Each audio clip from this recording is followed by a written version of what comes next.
자, 정권 연장을 위한 싱크탱크 86번째 방송이고요. 자, 오늘 나오신 분들 소개를 해드리겠습니다. 여전히 나오셨습니다. 복지과 소사이어티 공동대표이신 복지광인 이상희 대표님. 네, 복지계의 최개발아 이상희입니다. 복지과 소사이어티 이상구 운영위원장님. 예, 반갑습니다. 이상구입니다. 예. 자, 다음에 지난주 방송 나오셔가지고 굉장히 많은 반향이 있었고요. 충격적이다. 심지어는 정치인분도 굉장히 많이 들었다는 피드백을 제가 들었기 때문에 이 방송에 대해서는 제가 자랑하지 않을 수 없는 바로 시사인의 이정택 기자님 나오셨습니다. 예, 안녕하십니까? 예. 지난주 방송은 정말 충격적이었어요. 저는 전혀 충격적으로 생각하지 않습니다. 평상시 알고 있는 내용이 당연히 충격적이지 않겠죠. 근데 일반 보통 국민들 입장에서는 그런 비화가 있었어? 근데 문제는 이제 그런 걸 통해 가지고 대한민국을 앞으로 어떻게 할 것인가에 대한 역사적 교훈도 좀 필요하다고 보고요. 예. 어제건 정말 좋은 방송 감사드리고 이번 주도 기대하겠습니다. 예, 굉장히 명백한 사실입니다. 우리만 몰랐군요. 그렇죠. 그래서 특히 오늘은 그래서 IMF 이후로 우리 사회가 어떤 영향을 받았는지를 구체적으로 한번 챙겨보는 그런 시간으로 해보겠습니다. 사실은 지난주에도 약간 말씀을 드렸습니다만 IMF라고 하는 것은 저도 성인이 되고 나서 내가 느꼈던 가장 역사적 고난에 좀 가까워요. 일종의 별난, 동난, 6.25 사변 뭐 이런 느낌처럼 IMF 이전과 이후 달라진 한국 사회 이런 건데 그 중요한 시점에 지금도 우리 패널들 중에도요. IMF 때 아버지가 사업 망하셔서란 말을 지금도 할 정도니까 그만큼 한국 사회를 좋은 쪽이든 나쁜 쪽이든 엄청나게 변화를 시켰던 바로 그런 사건인데 그때 들었던 이야기들은 이런 비화가 있었구나 뭐 이런 생각이 들면서 결국은 그거 아니겠습니까? 다시는 그런 일을 당하지 말아야 되는 어떤 역사적 교훈도 있어야 되고. 자, 그래서 지난주로 좀 정리하는 의미에서 지난 시간에 언급을 잠시 하셨지만요. IMF보다 미국 재무부가 더 직접적으로 신자유주의 체제를 도입하자고 부추겼다. 뭐 이런 이야기가 나왔습니다. 그 이야기를 좀 다시 한번 정리 좀 해 주실까요? 예. 신자유주의 체제를 부추겼다기보다는 미국이 원하는 일정한 개혁을 한국에 강제하려고 했던 거죠. 깡드 씨가 왔다 가고 나서 11월 97년. 예, 97년. 예. 왔다 가고 나서 사실상 이제 IMF와 협상을 한 게 11월 23일부터 협상을 합니다. 대충 거기서는 그 금리를 올리고 또 재정 지출을 줄이는 개혁안이 채택이 됩니다. 채택이 되고 이제 대신 한국이 550억 달러를 받기로 했죠. 구제금융을. 근데 문제는 12월 3일 날 깡드 씨가 한국에 왔는데 이제 협약서 서명을 해야 될 거 아닙니까? 왔는데 굉장히 인상을 쓰고 있는 거예요. 그래서 이제 그분을 맞이하러 갔던 의전관들이 인사를 했더니 깡드 씨가 그러더라는 겁니다. 당신은 이미 협상이 끝난 상황 아닙니까? 상황인데도 불구하고 나는 협상을 하러 왔다. 라고 이야기를 하는 거죠. 그동안의 실무 협상이 마음에 안 든다 이거죠. 그렇죠. 그리고 그 직후에 바로 미국 재무부의 루빈 장관과 통화를 합니다. 그래서 이제 12월 3일 날 그렇게 됐는데도 불구하고 그렇게 됐으면 이제 상황이 안정이 돼야 되지 않습니까? 그런데 오히려 말하자면 미국이 못마땅히 하고 있다. 결과에 라는 부분이 사실 국제금융계에서는 다 아는 거죠. 오히려 우리나라 원화 가치는 폭락하게 됩니다. 계속적으로. 폭락하게 되는데 그때 이제 결국은 한국에서 그 미국으로 이제 당시 김기환 특별대사를 파견을 하죠. 김기환 특별대사가 미국에 가져간 것이 뭐였는가 하면은 협약에서 논의된 개혁 방안보다 훨씬 더 많은 것을 추가해 갔습니다. 또 그것을 그 레리 스머스 재무부 부장관이 보고 상당히 만족했다고 합니다. 그래서 그 다음에 당시 립턴 차관을 다시 한국에 보내서 막 당선됐던 김대중 당시 당선인한테 지킬 것이냐라고 약속을 받습니다. 약속을 하니까 비로소 이제 미국이 다른 나라 장관들 모아놓고 이제 한국에 적극적으로 이제 돕겠다라는 취지 이야기를 하고 그리고 그해 24일 날 이제 IMF가 그 한국에 100억 달러를 이제 조기 지원하겠다라고 이야기를 합니다. 그렇게 됨으로써 이제 기본적으로 부도 위기가 일단 마무리되는 거죠. 일단 마무리되는 거죠. 정리하자면 이겁니다. 그러니까 1997년 11월 26일 서울 힐튼 호텔에서 한국 측 대표단하고 IMF 실무협상단이 협상을 하는 거잖아요. 네네. 한 일주일 정도 협상을 해서 12월 3일 협상이 일단 마무리된 겁니다. 예. 협상안이 나왔죠. 예. 이걸 깡드 씨가 딱 와가지고 본 거죠. 보고는 이게 마음에 안 드니 이미 보고를 받고 있을 거죠. 이미 보고를 받았죠. 그러니까. 예. 보고를 받고 딱 와서 보고는 이게 자기는 마음에 안 든다라는 의사 표현을 협상은 이제부터 시작하는 거다 이렇게 이야기했다라는 거죠. 난 협상을 하러 왔다. 협상을 하러 왔다. 네네. 협상 다 된데도 도당적으로 온 게 아니라 예. 내가 깡드 씨가 IMF 총재 아닙니까? 이제 협상을 하러 왔다 이 말은 기존의 협상 일주일 동안의 성과를 인정하지 않겠다라는 거잖아요. 그런데 이것은 깡드 씨 본인의 뜻이라기보다는 재무부 장관, 루빈이죠. 네, 루빈 재무장관의 루빈. 사실은 이게 뜻이라고 보시는 거죠. 예. 네. 그래가지고 다시 협상을 시작했고, 협상은 이미 끝났으니까. 끝났고. 협상을 다시 하진 않죠. 다시 하진 않고. 예, 근데 말하자면 한국의 경우에는 이렇게 미국이 반발하면은 기본적으로 IMF가 돈을 못 주는 겁니다. 그러니까 이제 예. 알았다. 깡드 씨가 12월 3일 날 협상 결과물이 실무 협상에서 나왔으니 도장을 찍어야 되는데 예. 나는 협상을 하러 왔다라고 함으로써 그걸 사실상 승인하지 않은 셈이 되는 거니까 그러면 그 다음 카드는 한국이 내놔야 되는 거네. 그렇죠. 그래서 한국이 IMF 협상에서 요구된 것보다 더 추가적인 걸 옷을 벗고 네. 뭔가 보따리를 챙겨서 더 가져가야 되는 상황이었네요. 예. 그걸 가지고 간 거죠, 한국이 실제로. 그렇죠. 그걸 뭐라고 불러요? IMF 플러스라고. 그게 IMF 플러스죠. 네네. 그 플러스라고 하는 게 더 가져간 거구나. 더 가져갔다고 플러스구나. 영화 국가부도의 날에도 이제 비슷한 내용이 나오는데 팩트가 틀린 거는 이제 홍제동 그 그랜드 힐튼 호텔이 아니고 이 미국 재무부 차관이 이 남산에 있는 힐튼 호텔에 묵었다는 거고 실제로 그 김혜수가 왜 저 IMF 협상단에 차관이 뒤에 앉아갖고 모니터를 하느냐라고 영화에서 지적을 하는데 실제로 미국의 데이비드 립턴 차관이 그 IMF 협상단하고 같이 와가지고 협상 중간에 계속해서 뒤에서 이제 모니터를 하면서 지시를 하고 이 협상단을 컨트롤했다는 거죠. 예, 영화에는 사실도 있고 허구도 있는데 그렇죠. 예. 그 부분은 100% 사실입니다. 예. 예, 립턴이 왔었죠.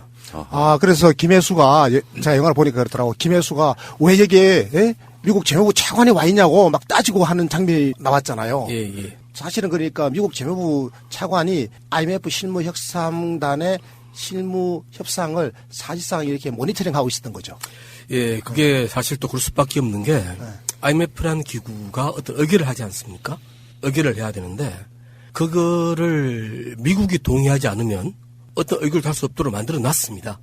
최대 주주가 미국이니까 IMF에서. 예, 예.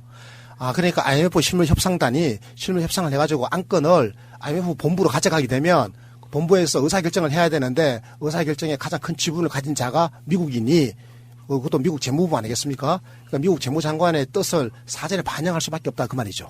그렇죠. 그래 게다가 국제 금융 시장도 아는 거죠. 네, 그래서 아무리 협약서가 나와도 네. 미국이 저러고 있는데 그게 시행이 되겠느냐? 라는 생각을 했던 거죠. 그러니까 한국 정부 입장에서는 이거 뭐 일주일 동안 협상한 거 이거 안 된다 그러니 우리가 추가로 더 가져가자. 그래서 IMF 플러스를 가지고 김기환 대사 예. 이분이 이제 미국으로 찾아간 거죠. 그렇죠. 미국 그 재무부로 갔겠네요. 예. 재무부 가서 이만큼 보따리 가져왔습니다. 이게 IMF 플러스인데 그거 보고 미국이 이 정도면 됐어. 이렇게 된 거죠. 그렇습니다. 그래서 만사 형통으로 된 거죠. 네. 이건데요. 그런데요. 미국이 이렇게 왜 무엇을 요구하려고? 예. 그거거든요. 예, 그러니까 그게 이제 플러스 내용을 보면 나오는 거죠. 사실 이게 많은 분들이 제가 지난번에 했던 이야기를 납득하지 못하는 이유는 미국의 동기가 보이지 않거든요. 납득이 안 되는 겁니다. 미국이 왜 그랬을까? 예. 우리하고 우방인데. 예. 전쟁 때는 우리를 또 구해줬는데, 그죠? 그러니까요. 우리 배고플 때는 또 밀가루도 주고. 예. 그래서 이제 그 플러스를 보면 내용이 나오는 겁니다. 플러스에 나온다. 예. 가장 중요한 거는 기본적으로 그 자본시장 개방이죠. 당시에 미국 금융산업이 굉장히 이 비중으로나 역할로나 미국 경제에서 굉장히 뜨고 있는 상황인데 이 금융산업의 입장에서는 장사할 곳이 많아야 됩니다. 또 장사할 거리가 많아야 됩니다. 당시에 미국 금융산업은 사실 급격히 성장하고 있던 동아시아 금융시장을 눈독을 들이고 있었어요. 예컨대 한국을 비롯한 동아시아 국가들의 미국 금융기관들이 돈도 마음대로 빌려주고 싶고 그 나라들의 기업 주식도 사고 싶은 겁니다. 주식이나 채권을 마음껏 사고 팔고 싶은 거죠. 그렇죠. 그리고 또 심지어는 경영권을 매입해서 그 나라 기업들을 사고 팔면서 많은 돈을 벌고 싶었던 겁니다. 근데 문제는 당시만 해도 한국도 그랬고 금융시장 개방이 안 돼 있었거든요. 그랬죠. 외국인들이 한국 주식을 마음대로 살 수가 없었습니다. 25%까지만 매입할 수 있었는데 IMF 플러스를 통해 가지고 50% 이상 이제는 할 수 있게 된 그런 거죠. 마음대로 살 수 있게 됐죠. 일단 무조건 마음대로 살 수 있게. 그게 IMF 협상단하고 실무 협상할 때는 아마 거의 50%까지 26에서 아마 50%까지 늘어나는 걸로 그렇게 돼 있었다가 IMF 플러스에서는 아예 상한을 없애버리는 걸로 가져갔을 겁니다. 원래 협약에서는 그런 규정이 별로 안 들어갔던 걸로 알고 있습니다. 아, 그렇습니까? 예. 아무튼 그게 있고 또 한 가지는 미국 금융산업이 뭐 지금도 특기가 예컨대 경영권을 획득을 하고 또 이제 그걸로 예컨대 이 기존 기업주들을 압박하고 적대적 M&A를 예. 하게 된 거네요. 혹은 뭐 적대 M&A도 하고 그렇게 하려면은 중요한 게 있습니다. 노동자들에 대한 정리해고가 가능해야 됩니다. 그렇지 않겠습니까? 그렇죠. 예. 그렇죠. 또 있습니다. 또 그렇게 수익을 내고 수익을 본국으로 가져가려면은 달러를 가져가려면 예, 외환관리법에 그렇죠. 대한 조정도 필요합니다. 법률 개정이 필요하겠네요. 그래서 당시에 플러스에는 그런 자본시장 개방, 정리해고, 또 외환관리법 개정 이런 것들이 들어가 있는 거죠. 사실은 그걸 위해서 어떻게든 한국을 일본이나 혹은 미국에서 국가 대 국가로 돈을 빌리는 것이 아니라 어떻게든 IMF로 집어넣어야 했던 겁니다. 그런데요. 더 궁금한 거는 사실 IMF라고 하는 게 어떤 사건으로 인해서 굉장히 경제가 어려워진 건 사실이지만 경제가 어려웠기 때문에 IMF의 원조를 받은 거잖아요. 근데 그게 다 나쁘다고 말할 수는 없잖아요.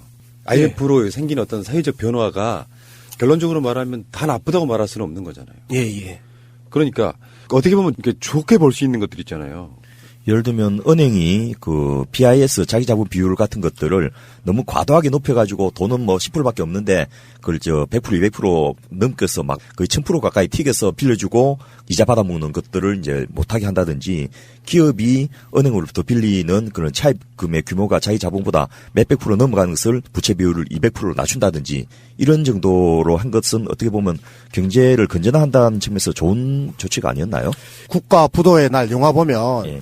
그 차관 있잖아요. 예. 차관 그분이 일종의 차도 살인 비슷한 그런 책략을 이야기하는 거 그렇죠. 보셨죠? 그러니까 이참에 재정부 차관이 그렇죠. 재정부 차관이 이참에 IMF의 손을 빌려서 한국 경제 이거 문제 손보자. 있는 거 손보자 이런 대사 비슷하게 나오더라고. 예. 그 말씀을 우리 푸른나무 하신 거예요. 긍정적 측면도 있지 않냐. 네. 그죠. 그리고 관치 경제를 좀 이렇게 자유화하는 거는 필요하지 않냐 이런 이야기죠. 맞습니다. 예컨대 같이 평가는 다를 수 있지만 제가 볼 때 사실상 당시에 자본시장 개방과 자유화로 우리가 흔히 이야기하는 재벌 개혁이 어느 정도 된 겁니다. 예. 그전에는 사실은 대기업에 대한 사실상 재벌 일가가 이거를 좌지우지했거든요. 좌지우지했기 때문에 일단 그에 대해서 특히 외국인 주주들이 많이 들어가지 않았습니까? 그건 사실은 그만큼 재벌 일가가 산하 대기업들을 마음대로 운영하지 못하게 됐다라는 측면이 있는 거죠. 그리고 아까 좀 전에 이상구 공동대표께서 말씀하신 것처럼 예컨대 은행이 그때까지만 해도 기업 대출이 은행 대출의 90% 정도를 차지했습니다. 그랬죠. 예. 네. 그런데 기업 대출은 사실 위험한 투자예요. 은행 입장에서 위험하죠. 볼 때. 네. 그래서 어떻게 보면은 그만큼 은행이 안정됐다 이렇게 볼 수도 있는 거죠. 근데 역으로 이렇게 말할 수도 있습니다. 그 반대로. 근데 사실 은행으로서 가장 좋은 건 뭔가 하면은 네. 가계대출입니다. 담보 잡고 그렇죠. 가계대출하지 않습니까? 가장 안전합니다. 네. 그래서 사실은 손짓고 헤엄치기라고 볼 수가 있고요. 네. 또 그런 측면에서 기업 대출은 굉장히 많이 줄었습니다. 그렇다면 여기서 가장 큰 피해자 누구인가? 제가 보기 중소기업입니다. 아, 예. 그렇네요. 그죠. 대기업은 어차피 그래도 충분히 자금을 조달할 수 있는데 그 주식시장을 통해서 자금 조달할 예. 수 있잖아요. 대기업은. 예, 그렇습니다. 중소기업이 문제는 진짜. 예, 사실 가장 큰 피해자 중소기업입니다. 그만큼 재벌 개혁이 됐다라는 측면에 대해서도 조금 말씀을 드린다면은 사실 이전에 그때까지 재벌들은 말하자면 많이 빌렸어 은행에서 많이 투자를 했죠. 그리고 제가 볼 때 그것을 긍정적으로 평가를 억지로 한다면 많이 빌려서 많이 투자했는데 그 투자의 성공률이 그나마 높았기 때문에 사실은 당시 한국 경제가 그나마 7에서 9%씩 성장하고 고용률도 굉장히 높을 수 있었던 겁니다. 그런데 이후에는 아무래도 이 주주들의 눈치를 보게 되었고 특히 외국인 주주들이 많이 들어왔기 때문에 예전보다 투자를 못하게 되는 측면이 분명히 있는 거죠. 네. 예, 주주들은 네. 이 가장 짧은 기간 동안 많은 수익을 내는 것을 목표로 합니다. 이건 주주가 나쁜 사람이라 그런 게 아니라 주주들은 그렇게 돼 있습니다. 그 돈의 논리죠, 뭐. 예. 네. 그럴 수밖에 없습니다. 네. 그런데 기업 입장에서 볼 때는 굉장히 장기간의 투자가 필요한 거죠. 예를 들어서 삼성전자가 2000년대 중반 이후에 그냥 히트를 치지 않습니까? 그런데 그게 왜 가능했는가 하면은 90년대 초중반에 LCD 패널, 2차 전지, 반도체 같은데 엄청나게 투자했습니다. 근데 그 성과가 10년 넘어 나온 거거든요. 그리고 저도 결코 이 재벌 일가들을 좋아하지는 않습니다만 아주 그만 있는 놈들도 많잖아요. 그런데 얘네들한테는 그런 동기가 있는 거죠. 가문의 영광을 위해서라도 얘들은 기업이 장기적으로 발전해야 될 필요가 있는 겁니다. 그런데 주주들 입장에서는 과연 그 기업에 장기 투자를 환영하는가? 특히 외국 주주들은 빨리 돈 벌어서 나가야 되잖아. 그렇습니다. 그게 제일 중요합니다. 그렇죠. 그래서 오히려 이 대기업들이 투자를 많이 하면 오히려 주가가 내려가는 경향이 있습니다. 그렇죠. 단기적으로 돈이 들어가고 예. 리턴이 안 되니까 주가가 떨어질 가능성도 있죠. 단기적으로. 예, 정례역으로 하면은 주가가 올라가고요. 정리해가 하면 올라가네요. 예. 그런 측면들이 있는 거죠. 말하자면 한국은 IMF 사태를 계기로 이전의 질서에서 좋든 나쁘든 이전의 질서로 일종의 강제 이행된 겁니다. 여기에는 아마 좋은 점과 나쁜 점이 다 있을 겁니다. 그러니까요. 예. 자, 그러니까 정리하자면 이겁니다. 외환위기 이전에 기업들은 자본시장을 통해서 투자할 자본을 조달하는 것보다는 주로 은행에서 돈을 빌려서 그걸로 투자를 했고 또 은행은 대부분 다 국가의 관치 경제 통제하에 있었기 때문에 국가가 전략적으로 밀어주면 은행으로 하여금 다소 단기적으로 적자가 나더라도 길게 보고 투자하라고 정치적으로 응원해줬고 또 은행은 관치 금융의 메커니즘에 따라서 지속적으로 돈을 빌려줬기 때문에 단기적으로 손해가 나는 투자도 장기적으로 보고 계속 하다 보니 그것이 나중에 장기적으로 대박을 치면 우리나라 경제가 압도적으로 성장할 수 있는 기반이 되었다 이 말씀이잖아요. 그런데 이제 경제에서 이 대기업들이 돈을 조달하는 방법이 투자금을 조달하는 방법이 은행이 아니라 이제는 외환위기 이후로는 은행에서 조달 못하게 만들었으니 이제는 주식시장, 자본시장으로부터 돈을 조달하는데 자본시장의 압도적 큰 자본은 바로 이제 외국계 자본이다 보니까 이제 여러 가지로 제약이 있을 수밖에 없는데 가장 큰 제약의 중요한 점 두 가지를 말씀해 주셨는데 하나는 단기적으로 이윤을 내야 되니까 노동자들을 적게 고용하거나 해고하거나 비정규직으로 고용하거나 이렇게 노동시장을 악화시킨 이유가 하나 생기게 됐고 그리고 또 하나는 단기 투자 그러니까 주주들의 뜻을 받들어서 회사 경영진들이 단기 투자를 할 수밖에 없어서 길게 본 안목에 따른 근본적인 경제 체질을 바꾸는 투자를 할 수가 없었던 문제가 생겼다. 이게 이후 20년 동안 외환위기 20년 동안 대한민국의 경제 질서를 근본적으로 바꾼 거다. 이 지금 주주자본주의 논리 말씀하시는 거죠? 네, 그렇습니다. 네, 근데 이 부분이요. 물론 대한민국 경제에 나쁜 점만 있는 게 아니라 좋은 점 영향도 끼쳤다. 그러니까 강제 개혁을 한 건데 문제는 그 속에 그건 이제 이쪽에 부산물 중에 하나고 실제로 그렇게 하는 의도 중에 일본의 어떤 자금 빌리는 거 이런 거 허락하지 않고 IMF로 가게 만든 이유에는 분명히 미국 자국 이익이 있었을 거란 말이에요. 그것 때문에 지금 우리가 어떻게 보면 분노하는 것이고요. 미국 자국 중에서도 월가의 자본가들의 이익을 관찰하기 위해서 뭐 한국뿐만 아니고 태국, 말레이시아, 인도네시아 다 털어먹은 거죠. 한국 같은 경우는 미국이 봐도 장기적으로 봤을 때 굉장히 큰 자기들이 물주가 될 가능성이 높은 그런 나라 아닙니까? 예. 예. 저는 방금 이 기자님 말씀을 들으면서 한번 정리를 해보고 싶은데요. 물경 22년이 지났지 않습니까? 1월 26일부터 12월 3일까지 단 일주일간의 협상의 결과로 22년 동안 대한민국의 전체 국민들이 도탄에 빠져서 허득거렸는데 거기에 허준호가 정 안 되니까 자기 여동생인 김혜수를 찾아갖고 은행 융자 좀 받도록 해달라고 막 하는 걸 보고서 차에 내려가서 막 울고 하는 게 나오는데 그걸 보면서 저는 우리 고모부가 생각났어요. 중소기업 조그맣게 참 잘하고 계시는데 IMF로 이제 부도 맞고 딱 허준호와 똑같은 그런 케이스였어요. 그래서 그 이쁜 조카들이 집에서 쫓겨나가지고 집을 날렸거든요. 그러고 신용불량되고 부부 이혼하고 또 조카들이 사무실 상가에서 씻을 곳이 없어가지고 도움을 나오는데 찾아가서 씻고 막 이런 일들 보면서 가슴이 위어 터지고 막 그랬던데 그 사태를 보면서 이제 남의 일이 아니구나. 진짜 우리 삶에 영향을 끼쳤구나. 이런 것도 다시 한번 확인하고 또 그것이 그 영화를 많이 보게 하는 공감대를 얻었는데 왜 22년이 지난 지금까지도 우리는 이것을 헤어나지고 있지 못한가 하는 것을 좀 지적하고 싶다는 거죠. 첫째, 이 IMF 이후로 은행 대출이 기업 대출에서 가계대출을 전환했지 않습니까? 그래서 개별 가계대출만 1,500조, 중소기업 대출까지 하면 1,700조의 어마어마한 부채를 지금 또 지게 만들어놨던 이 문제가 계속해서 우리가 안고 있는 거죠. 그래서 마지막에 이제 민간 시민단체에 있는 김수를 다시 재경부하고 한국은행에서 데리고 가는 그런 이야기 나오는데 그 문제는 계속되고 있다는 이야기가 하나가 있고요. 두 번째로 기업들도 이제는 외국 자본들이 50%를 차지해버리니까 기업의 오너들도 이제는 자기들이 마음대로 하지 못하게 됐던 긍정적인 측면이 있는 반면에 오늘도 이제 위축돼 버린 거예요. 그 20년 동안에 이제 1세, 2세는 다 죽어버리고 3세, 4세들이 내려오니까 3세, 4세들은 뭐 할아버지, 아버지 뭐 했는지 관심 없고 우선 내 재산 지켜야 되겠다 싶으니까 이 한진 같은 이런 갑질들이 막 나오는 거죠. 그리고 기업들 어떻게 되든 간에 나는 거기서 돈만 빼면 된다. 이런 식으로 하면서 이제 재벌이 가진 좋은 점은 사라져버리고 나쁜 점만 남은 이런 상태로 변화가 됐던 거고요.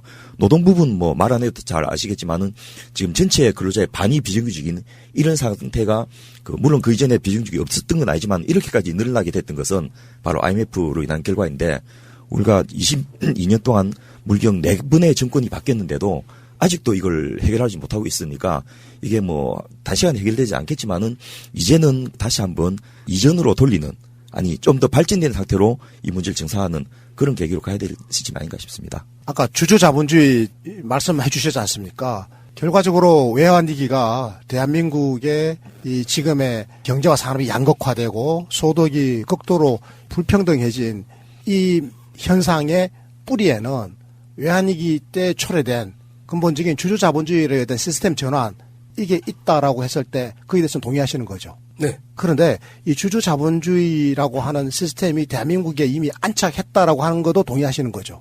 안착한 수준은 아닙니다. 안착 아직 안 했다. 예. 반쯤 안착했다. 그게 하나의 질서가 된 건 사실이라고 생각합니다. 그렇죠. 예. 아직 시스템으로 굳어진지는 모르겠습니다만 자정은 상당한 지배적 영향력을 행사하고 있는 사실이잖아요. 여기에 대해서 이 자유주의적 시각하고 좀 복지국가적인 시각이 좀 갈리는 것 같아요. 제가 보니까. 그렇죠. 뭐 장하성 교수하고 우리 캠브리지 대학의 장호준 교수하고 그걸 갖고 좀 논쟁도 좀 있지 않습니까? 이 주주자본주의를 어떻게 볼 건가? 우리 이 기자님 어떻게 보시는데요? 굉장히 중요한 이게 쟁점이거든요, 사실은. 저는 기본적으로 네. 사실 저는 국가부도의 날이라는 영화를 보면서 좀 불만스러웠던 게 이 막판에 이제 그 주연 맡은 김혜수 씨, 예. 그분이 이제 분한 역할이 모라토리움을 주장하지 않습니까? 예. 근데 제가 볼 때는 이 수출 국가인 한국에서 모라토리움을 선언하는 것은 대단히 잘못된 선택이 됐을 거라고 생각을 합니다.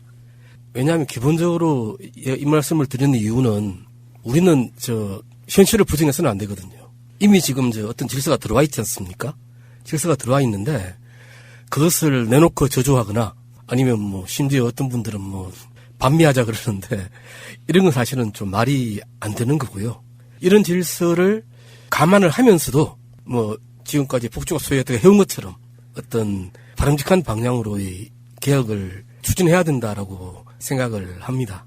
IMF라는 것이 주는 긍정적인 영향도 분명히 있었고 어떻게 보면 선진 체계로 가는 일종의 강제적 방법이기도 했을 거라고 생각이 들거든요. 어떻게 보면. 근데 거기에 이제 나쁜 의도, 어떻게 보면 또 노동자라든지 가장 사회적 약자들에 대한 배려가 없었기 때문에 우리는 지금도 20년이 훨씬 지나서도 IMF 하면 징글징글한 어떤 아픔들이 갖고 있단 말이죠. 그럴 일은 없어야겠지만 지금은 이제 외환 보유고 세계에 이제 베스트 10 안에 드는 정도의 나라가 됐으니까 지금 그런 일은 없을 것 같지만 만약에 또 그런 상황이 온다면 우리가 또 어떤 대처할 방법이랄까 뭐 또는 그런 교훈들이 있을까요? 그게 이제 솔직히 말하자면은 지금 우리나라 외환 보유고가 4천억 달러 넘었지만 이건 사실 세계 7인가 8인가 그렇죠. 그렇다고 해서 안심할 수는 없습니다. 이게 워낙 들어가고 나오는 돈의 규모도 커졌기 때문에 사실 안심할 수 있는 수준은 아니고요. 다시 그 상황이 온다면 어떻게 할 것인가라는 질문은 별로 제가 받고 싶지도 않고 상상하고 싶지도 않고요. 다만 그런 상황이 안 오게 해야 됩니다. 예. 당연한 말씀을. 그런데 IMF 상황이 초래된 기업들의 과잉 투자 또는 적극적인 정부의 경기 진작 정책 이런 것에 대해서 연세대 이재민 교수 같은 경우에는 결국 IMF를 초래하기도 했지만은 또 극복하는 계기도 되었다 이런 평가를 하지 않습니까? 그건 무슨 이야기죠? 그런 이야기죠. 아까 제가 잠시 말씀드렸지만 왜 투자 많이 한 거 있지 않습니까? 90년대 초중반에 투자를 많이 했기 때문에 투자하면서 단기 외채를 빌려 썼으니까요. 그 점 자체로 본다면은 일정 정도 외환위기의 원인을 기업들이 만들었다라고 할 수 있겠지만 이제 또 중요한 것은 그렇게 과잉 투자를 했기 때문에 만들어진 기술들이 있지 않습니까? 기술들과 산업 기반이 있는 겁니다. 그 기반 덕분에 한국은 사실 협약서 체결하고 3년인가 4년 만에 모든 돈을 다 갚게 되지요. IMF부터 빌린 그 정도로 사실은 그 전에 한국 경제의 체질이 글쎄요. 제가 보기에 정말 나빴는가. 한국 경제 자체가 정말 아주 뭐랄까 유지돼서는 안 된 나쁜 시스템이었던가에 대해서는 저는 반박할 일이 있다고 생각을 합니다. 만약 그랬다면 못 갚아야죠. 그러니까 그 당시에 정부 등이 좀 무능해서 이지 사실은 그렇게 경제 체질이랄까 이런 게 나쁘지 않았다 이렇게 생각하시는 거군요. 아, 예, 그렇습니다. 당시의 어떤 시스템으로서는 어느 정도 합리성이 있었다고 생각하는 거죠. 그 영화에서 국민들의 금모으기를 해가지고 기업들의 빚을 갚아줬다. 이것도 사실은 맞는 말이고요. 또 IMF를 초래한 원인이 마치 국민들에게 있는 것처럼 해가지고 학교에 초등학교 선생님이 아이들에게 금금 전략을 교육하게 하는 이런 것도 사실은 정부가 그렇게 유도했든 안 했든 그 현상으로 그렇게 마치 책임을 국민들에게 있는 것처럼 호도했던 것도 맞거든요. 그런데 그거는 부분적인 내용이고 근본적으로는 과연 이제 우리나라가 경제 성장의 전략을 앞으로 어떻게 가져갈 것인가에 대한 질문을 던지는 건데 그러니까 그 영화의 맥락은 그 외환위기 이전에 대한민국의 소위 말하는 관치 금융 시스템 하에서 관치 경제라고 하는 그 이게 성장주의 노선이 그렇게 꼭 나쁜 것만은 아니었는데 그러니까 펀더멘탈은 기본적으로 튼튼했다 이거죠. 그런데 외환의 유동성에 일시적인 문제가 생겼는데 미국이 이 기회를 파고 들어와 가지고 우리 한국의 시스템을 너무 급진적으로 자유화시키는 바람에 오히려 더 나빠진 측면이 있다. 이게 지금 국가부도의 날의 메시지 아닙니까? 글쎄요. 그 영화의 메시지는 사실 명확히 말할 수 없다고 생각되지만 적어도 우리가 뭐 좋다 나쁘다라는 표현을 쓰기보다는 일단 당시의 체제와 바뀐 체제에 대한 어떤 종합적인 평가가 필요하다고 생각이 되고요. 다만 제 주장은 그럼에도 불구하고 당시 김대중 정부가 잘못한 게 있었다면 가장 큰 실수는 단기 외채의 도입을 가능하게 한 겁니다. 금융 자유화 조치한 거. 예. 네. 그게 심지어는 외국인 직접 투자라든가 장기 자본 대출을 허용하기 전에 가장 위험한 단기 외채를 허용한 게 아주 잘못된 것이었고 또 하나 약간 코믹한 이야기는 이 IMF 협약으로 한국은 그 어떻게 보면 이게 외환위기 원인이었는데 단기 외채가 자유화됩니다. 이런 걸 보면은 사실 좀 원인을 잘못 짚었다는 측면이 충분히 있었다고 저는 생각이 되고요. 이런 일이 다시 발생하지 않게 되려면은 우리는 우리나라 경제를 더욱 발전시키고 탄탄하게 만들어야 됩니다. 그리고 이제 그렇게 하려면은 제가 볼 때 굉장히 중요한 것은 우리는 대기업 욕을 많이 하지만 사실상 한국 중소기업의 50% 가까이가 대기업의 수주를 하고 있습니다. 게다가 나머지 중소기업들 중 상당수는 사실 국가 조달로 많이 하고 있어요. 이걸 보면은 사실 대기업은 제가 볼 때 굉장히 중요한 존재입니다. 그렇죠. 우리 경제에서. 그럼요. 중요한 존재고 사실은 중소기업으로 대기업을 대체할 수는 없습니다. 이런 측면에서 제가 보기에는 이 대기업의 장기 투자를 앞으로 더욱 가능하게 만드는 조건들을 의도적으로 좀 만들어 나갈 필요가 있다고 생각이 되고요. 그래야지 우리나라 산업 구조를 좀 더 고도화시킬 수가 있고 지금 우리가 흔히 이야기하는 4차 산업혁명의 이 주요 부분들도 사실은 돈이 많이 들어가는 부분들인데 이런 걸 감당할 수 있는 주체는 사실은 대기업밖에 없습니다. 그리고 이런 어떤 산업구조 고도화 내지 혁신이 잘 되려면은 사실 지금까지 복지국 소사이어티에서 추진해온 이 복지제도의 강화라거나 또 세련화 이런 것들이 또 굉장히 필요하고요. 이런 부분들은 아마 저보다는 선생님들이 훨씬 더 잘 말씀해 주실 수 있을 것 같아요. 예. 근데 문제는 이제 우리 일반 서민들 입장에서는 가장 중요한 게 노동시장이었겠죠. 대표적으로 이제 비정규직이란 말을 사실 IMF 이전에는 거의 그런 이야기를 쓰지 않았잖아요. 우리 아버지 회사를 다니시면은 이분이 정규직이냐 비정규직이냐 이런 논란 자체가 사실 없었던 기억이 나는데 그때 그 체제를 빌미 삼아 이게 이제 비정규직의 어떤 일상화가 돼버리고 나니까 일자리의 질이 좀 너무 떨어지는 측면도 있고 그런 부분들에 대해서는 20년 지나고 나서 다시 숙고를 해야 되는 그런 부분이 있는 것이죠. 예, 그렇죠. 지금 노동 시스템의 문제점은 사실 굉장히 많은 분들이 알고 있다고 생각이 되고요. 기본적으로 어떻게 보면 같은 일을 하는 노동자 2명이 있는데 이분들 중에 한 분은 보호를 받고 다른 분은 보호를 받지 못합니다. 이런 측면에서 저는 사실 연공급이라든가 우리 노동시장 내부의 많은 개혁이 필요하다고 생각이 되고요. 근데 다만 이제 저는 최근에 문재인 정부의 소득주도 성장론에 대해서 이제 굉장히 많은 비판들이 그동안 많이 나왔죠. 예를 들어서 어떤 분들은 임금을 올리면 당연히 고용이 준다. 그럴 수밖에 없는데 왜 저러냐라고 이야기를 하지만 제가 볼 때는 사실 그렇게 보면은 우리는 아무것도 바꾸지 못합니다. 저는 문재인 정부의 소득주도 성장론에 나오는 최저임금 인상이라든가 혹은 노동시간 단축을 통한 일자리 늘리기라든가 이런 측면들의 긍정성을 굉장히 높게 평가를 하고 있고요. 또 그와 함께 물론 이제 이에 대한 여러 보완책이 필요했습니다. 또 앞으로도 필요할 거고요. 근데 그럼에도 불구하고 그런 모든 정책을 단지 어떤 시장에 맡겨야 된다라고 주장하는 분들은 제가 보기에 우리가 흔히 말하는 쑥고래도 있고 어떤 진보에 속하는 분들 중에도 상당히 많은데 저는 그것은 아까 말씀하셨던 그런 부분들을 바꿀 수 없다. 바꾸지 말자라는 것과 같다고 생각을 합니다. 그래서 이 IMF 전후를 비교해 보면 지금 현재 비정규직이 전체 고용의 반을 차지하게 된 엄청난 노동시장의 왜곡은 단순하게 비정규직을 정규직화하는 정도로 해결될 수 있는 문제가 아니라는 거죠. 근본적으로 기업의 그 지배 구조를 바꾸어주고 또 산업 구조를 좀 1차, 2차, 3차, 4차 하청 구조를 정상화시켜주는 이런 것과 같이 가야지 해결될 수 있는 문제지 단순하게 노동정책만으로 이게 해결된다든지 또 무슨 최저임금 인상만으로 나아진다든지 이럴 수 있는 문제가 아니라고 하는 것을 우리가 이번에 좀 확인을 해야 될 것 같습니다. 오롯이 말씀입니다. 예를 들어서 힘들고 어려운 일은 박봉의 파견 또는 자기 회사가 아닌 곳에 맡겨버린 이런 형태다 보니까 너무 무책임하게 되는 부분도 있고 정확히 말하면 위험의 외주화에 대한 비판은 무분별하게 남발되는 비정규직에 대한 이야기가 더 핵심일 것 같은데 이런 주주 자본주의 하에서 이 단기 순이익을 높여야 되는 기업 경영자 입장에서는 비정규직을 많이 쓰고 정규직을 줄이게 하는 압박을 계속 받고 있는데 시스템을 그렇게 만들어 놓고 정부가 부분적으로 비정규직을 보호하라고 이렇게 해주는 것 갖고는 한계가 있다는 거죠. 그러니까 지금 아까 우리가 금융정책을 지금 쭉 이야기하잖아요.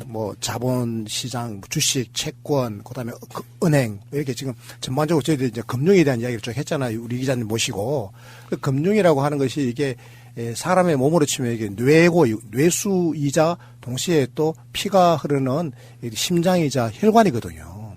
이게 그만큼 중요한 거 아니겠습니까? 그리고 이 금융과 밀접하게 뗄 수 없는 거 우리 몸으로 치면 간이나 콩팥 같은 장기들이잖아요. 이게 바로 제조업이거든요. 이게요, 혈관이 안 들어오면 제조업은 다 그대로 끝장입니다. 아니, 의사 선생님이십니다. 혈관이 어떻게 잘 발달하고 어떻게 배분되어 있냐에 따라 가지고 이 장기의 역할이 잘 되느냐 못 되느냐 결판 나는 거거든요. 그래서 근데 금융이 막혀 있고 이상하게 피가 잘 안 통하고 하면 다 끝장나버리는 거잖아요. 결과적으로 이 금융이 뇌수고 혈관이기 때문에 이게 어떻게 되느냐 하는 거가 사실은 1997년도 외환위 이후로 이 결판이 나버린 겁니다.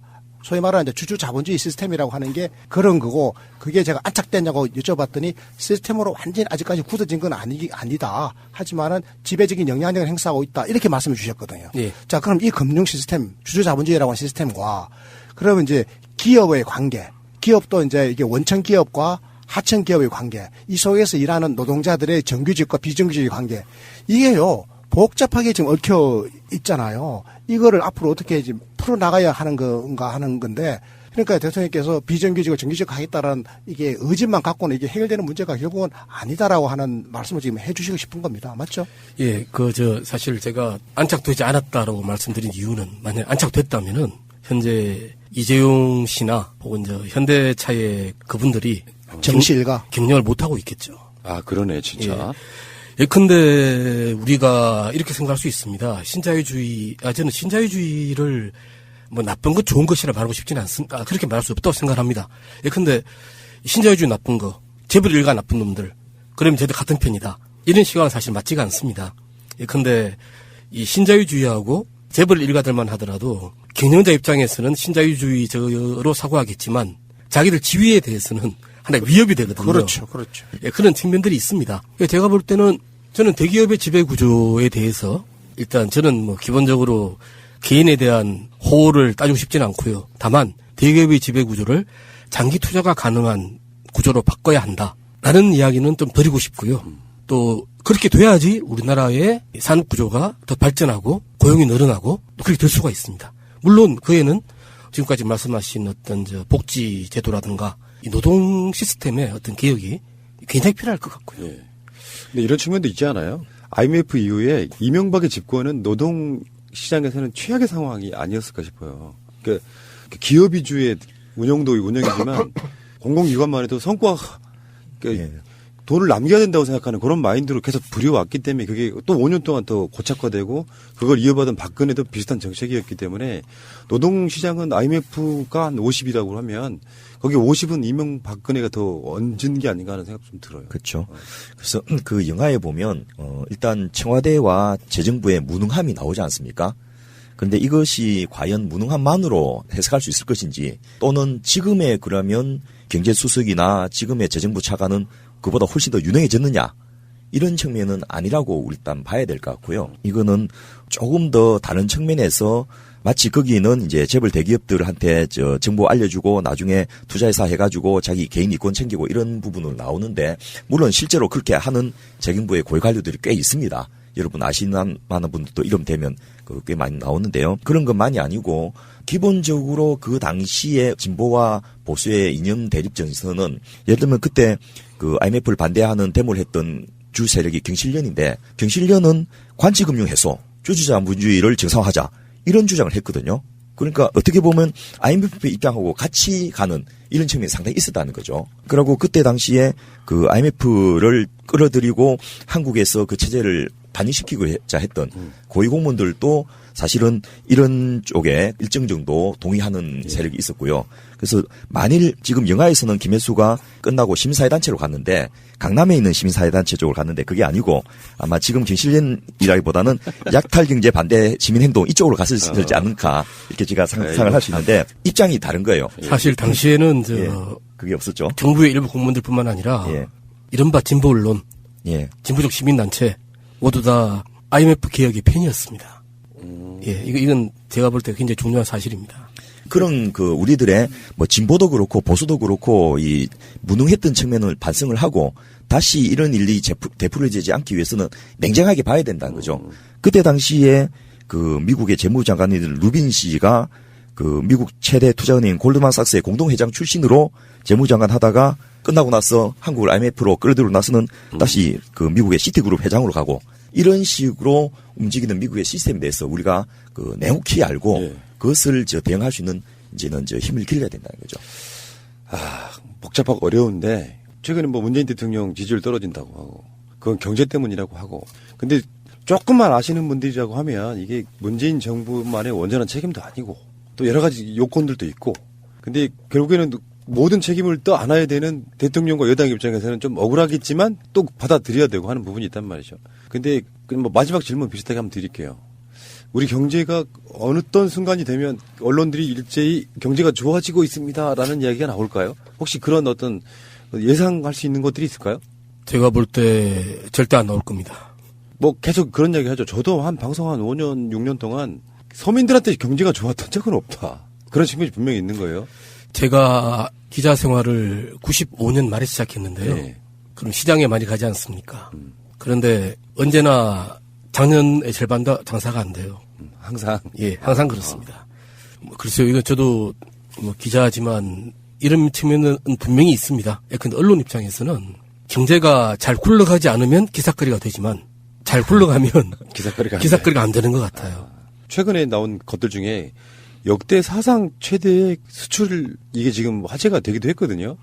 근데 그게 대기업들이 수출을 잘하는 거랑 우리가 어떤 이득을 보고 경제가 좋아지는 거랑은 상당히 상관이 없어 보이는 그런 느낌이잖아요. 참. 상관이 크죠. 근데 그렇지 않습니까? 지금 일단 최저임금으로 이익 보는 사람도 굉장히 많습니다. 맞아요. 그런 것도 우리가 방송을 많이 냈습니다. 네. 근데 사실 최저임금 때문에 이익 봤다는 사람은 언론 보면 없거든요. 그게 안 나오지 않습니까? 그 통계청 지표 같은 거 보면은 뭐 하위 계층이 줄어들면서 소득이 올랐다 이런 건 당연히 나올 수밖에 없는 기사인데 그런 소득 주도 성장 또는 뭐 최저임금 인상의 효과를 구체적으로 설명하는 언론도 사실 없는 것도 사실이거든요. 우리는 이제 이런 기조예요. 경제는 잘 모르지만 소득 주도 성장 등을 통해서 기본적으로 가처분 소득이 많아지면 자영업자들도 결국엔 좋아질 수밖에 없는데 그걸 못 견뎌가지고 최저임금 인상 반대하고 뭐 자유한국당 편에 서가지고 최저임금 올리는 거 당장 1월 1일부터 또 올랐잖아요. 그런 상황에서 근시안적으로만 바라보면 경제를 어떻게 살리느냐. 가처분 소득 많아져서 편의점이든 식당이든 많은 사람들이 가게 되는 측면이면 본인도 좋은 거 아닙니까? 근데 아무래도 그 시차가 있기 때문에 사실 이제 경제 주체들 입장에서는 소득이 증가했을 때, 내가 옛날보다 돈이 많아졌다? 이제 돈을 좀 써야 되겠다? 라고 생각하는 데까지는 좀 시간이 걸리게 되고요.